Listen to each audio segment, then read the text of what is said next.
But the concept itself can relate to like inanimate objects.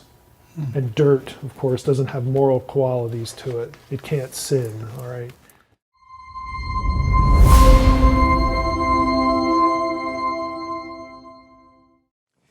You used the word sanctified. Does that have anything to do with holiness? And can there be a space that is actually holy? Yeah, by definition, sacred space is holy space. Again, because it is space or a place that's set apart by God's presence. Either something in the past, again, could become recognized as a sacred spot, or something that's used, ritually, like the temple, parts of the temple, that sort of thing. So the two concepts do go together. I can tell by your question, though, and this is really common territory, where we're used to thinking about the word holy in a moral sense.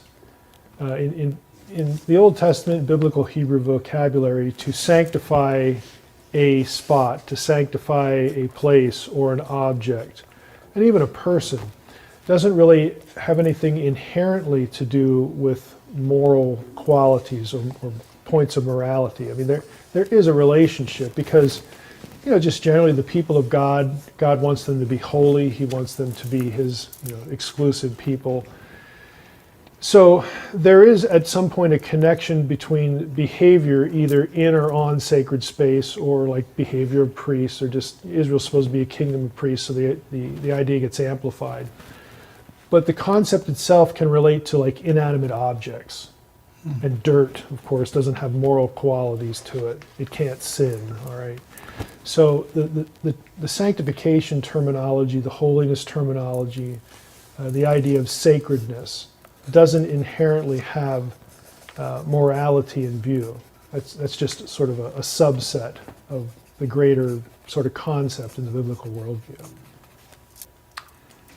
Are holiness and sacred space related to ritual impurity and the Old Testament sacrificial system? Yeah, they are.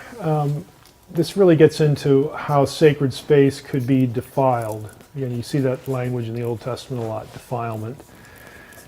There could be things that either happen to a person or a person does that, again, aren't necessarily moral violations. They're not moral things, but they result in a person, whether it's a priest or a worshiper, somebody bringing an offering, that mandates that they not tread on sacred space. So ritual defilement, again, this takes lots of different forms. And usually these ritual defilements really arise from sort of the circumstances of life that you don't really have any control over. So they're not like willful violations of morality and things like that. But you could have certain things happen to you that just render you impure. And the solution for the impurity would be a sacrifice. And the system sort of has its own internal logic. You're not, again, being forgiven for a moral violation. You are either being prevented from defiling sacred space, or if you happen to, again, have transgressed in that way, in that sense, you're forgiven whether you really knew it or not. That you tread on sacred space after some point of defilement happened to you.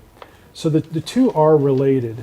But again, typically we think of the sacrificial system as about, again, making somebody who's immoral moral or something like that. And again, there are parts of it that trace over to that area a little bit, but for the most part, it really is about protecting sacred space, cleansing it of defilement, purging impurity in a very abstract sort of way.